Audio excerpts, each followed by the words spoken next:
Confirmed it by an oath. Basically, immutable basically means unchangeable. All right. So let me put it this way.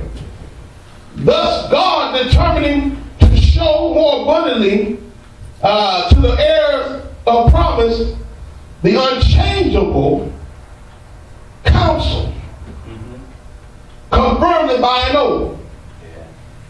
Bible says that God is determined. That means God's going to go all out to show you. Yes. God ain't just going to give you a little. No, God's going to drown you. Right. Extra in the promise. When he said you're going to get the promise, but you're going to get an added bonus in that promise. Right. Woo, child. Right. And when I read that, I said, oh God, I got you. He said, I'm going to give you double for your trouble. Yeah. And some of you, I'm going to give you quadruple for your pain. All right. God understands the hell that you've been through. Yeah. God knows the drowning you was in. But God said, I'm going to still reward you with the promise, but I'm going to add some stuff over that promise to take care of the other stuff that you had to endure. That's why the promise is going to be all good when the Father said, now you're ready. That's right, man. Sometimes he just need to hear you squeal and squall and cry just a little bit because it's an aroma to his ears and an aroma to his nose. So we got to hear some type of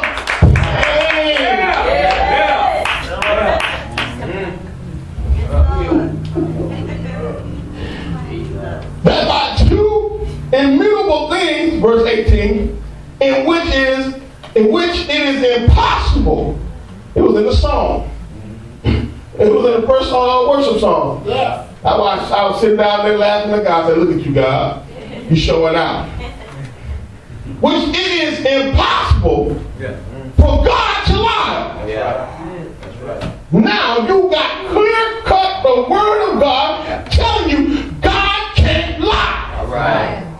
So stop getting mad at the prophets. Stop getting mad at the pastor. When they give you a word from God and you don't like it, but yet you thinking we lying? No, we ain't lying. We telling you what God is saying. So guess what? God ain't lying. So we ain't lying. That's right. That's right. The prophets don't lie. All right. I think about that. I got that in the rap music. The prophets don't lie. That's right. We just tell the truth. That's right. You call it a lie because you don't want to hear it. But as long as God gives us a word, he ain't going to lie. God said it, you're going to have it. Yeah. Right. God promised to you, you're going to get it. Now, the day when it comes, I can't tell you that. That's up to you. That's right. That's right. That's the question. I have learned stuff come quicker from God when you be good and obedient and learn to accept your trials and tribulation, then you rebel and act a fool and clown and go against God. Your stuff goes slower. We should learn that by now by words. Shoot. All right.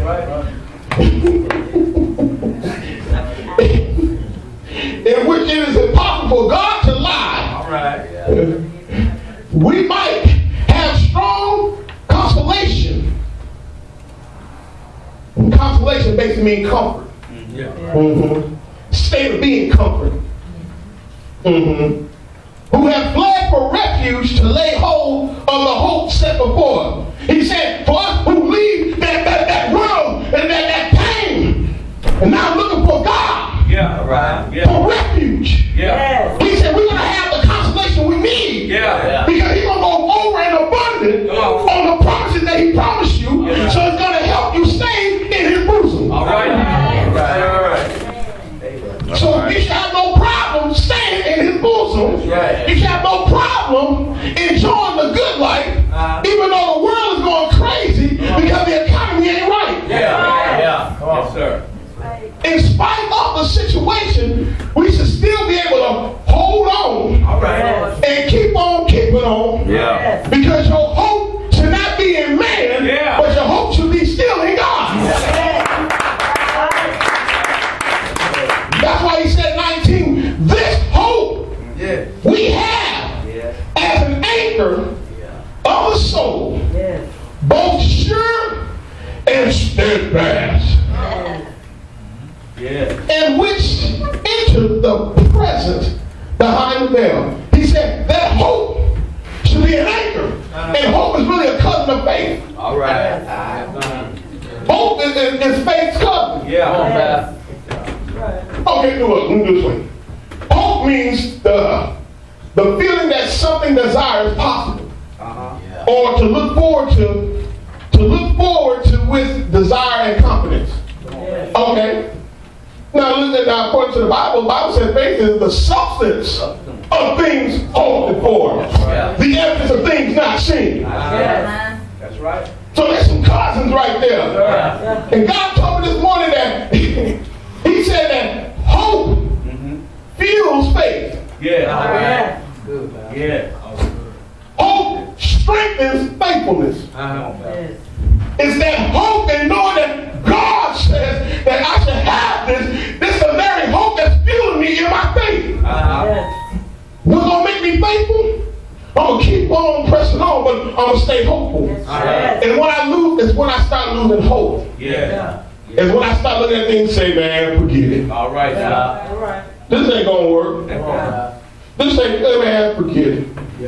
It's when you get to that point, it's going to be hard to go on and keep going on and believing because you done already gave up.